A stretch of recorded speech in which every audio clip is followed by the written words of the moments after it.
En este vídeo vamos a resolver un primer ejemplo relacionado con este tema y en concreto con la parte del movimiento.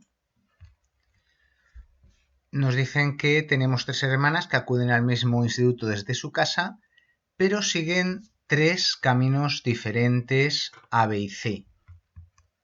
Aquí los tenemos, Patricia, las tres van de su casa, al instituto. Patricia sigue la trayectoria A, que sería esta. Celia sigue la trayectoria B, mientras que Bea sigue la trayectoria C. Aunque su posición inicial y su posición final sea la misma para las tres hermanas, vemos que las tres siguen caminos muy diferentes.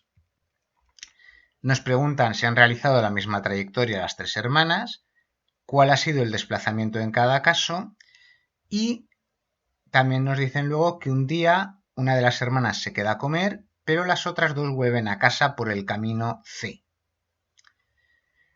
¿Cuál crees que ha sido el desplazamiento y la distancia recorrida por cada hermana desde que salieron?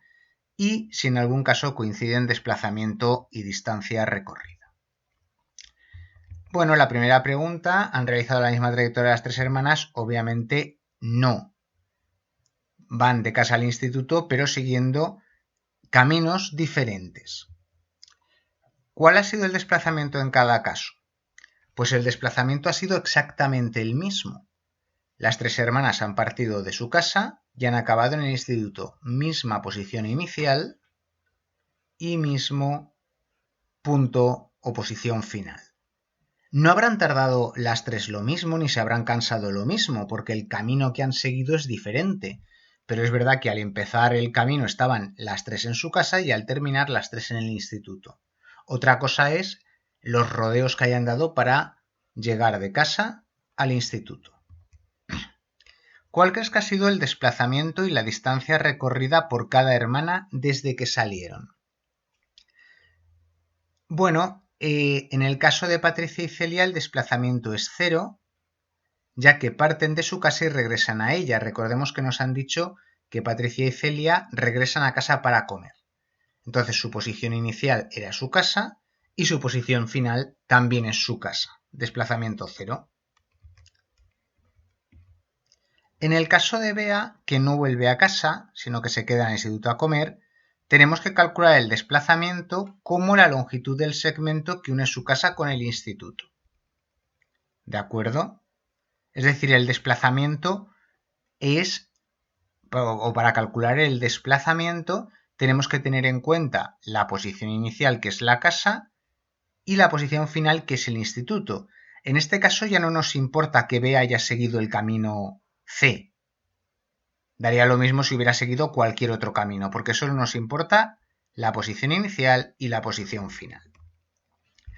Fijémonos que esto es un triángulo, ¿vale? Utilizo el camino B que ha usado Celia, aunque estoy hablando de Bea porque me da igual, ¿de acuerdo? Lo único que me importa es la posición inicial y final y aquí tengo un triángulo. Fijémonos que este cateto va de 0 a 1000 metros, ¿vale? 1000 metros, 1 kilómetro, y este otro cateto del triángulo pues va de 0 a 800 metros. Entonces puedo aplicar el teorema de Pitágoras, que me dice que cateto al cuadrado más cateto al cuadrado es igual a x al cuadrado, la hipotenusa al cuadrado, que es precisamente ese desplazamiento. Entonces, el desplazamiento al cuadrado será 1000 al cuadrado más 800 al cuadrado, pero yo no quiero el desplazamiento al cuadrado, sino el desplazamiento sin más, la raíz cuadrada del valor de antes. Por lo tanto, ese desplazamiento será la raíz cuadrada de 1000 al cuadrado más 800 al cuadrado, que da 1280,6 metros. Ese es el desplazamiento, que es la longitud del segmento o la distancia entre la posición inicial y la posición final. ¿Cuál es el desplazamiento y la distancia recorrida por cada hermana desde que salieron? Para calcular la distancia recorrida por Patricia hay que sumar las longitudes de todos los segmentos que integran las trayectorias A y C. Porque fijémonos que Patricia, recordemos que las dos hermanas Patricia y Celia, cuando regresan a casa, regresan por C. Entonces Patricia va de su casa a este punto, luego hace esto y sigue este camino hasta llegar al instituto y luego para volver hace esto.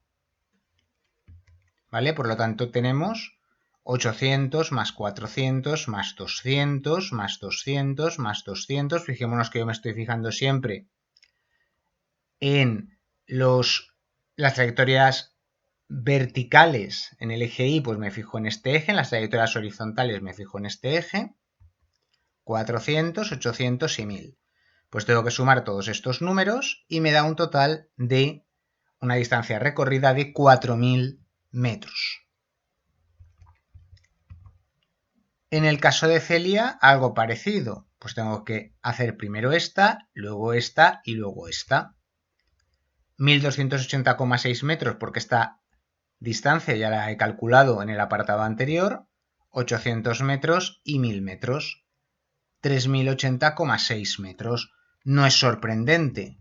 Fijémonos que Patricia ha recorrido mucho más. Ya intuitivamente veíamos que todo el zigzag que ha hecho Patricia iba a hacer que recorriera más metros, que se cansara más. ¿Vale?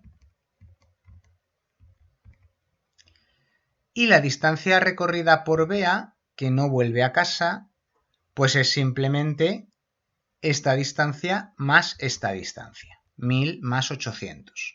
Es decir, 1800 metros. ¿Crees que en algún caso coincide en desplazamiento y distancia recorrida? En general, no van a coincidir normalmente desplazamiento y distancia recorrida, en ningún problema. De hecho, en ninguno de los tres casos coincide. ¿De acuerdo?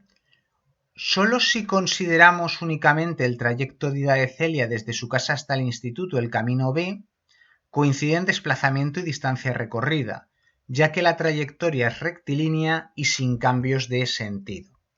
Es decir, el espacio recorrido no suele coincidir nunca con el módulo del vector desplazamiento, porque el desplazamiento en realidad es el módulo de un vector, mientras que el espacio recorrido es una magnitud escalar, es un número, salvo que el movimiento sea en línea recta y que no haya retroceso, es decir, voy siempre en un sentido, en la misma dirección, y no cojo y vuelvo hacia atrás, y no vuelvo hacia atrás cambiando el sentido. Y con eso ya habríamos terminado este programa.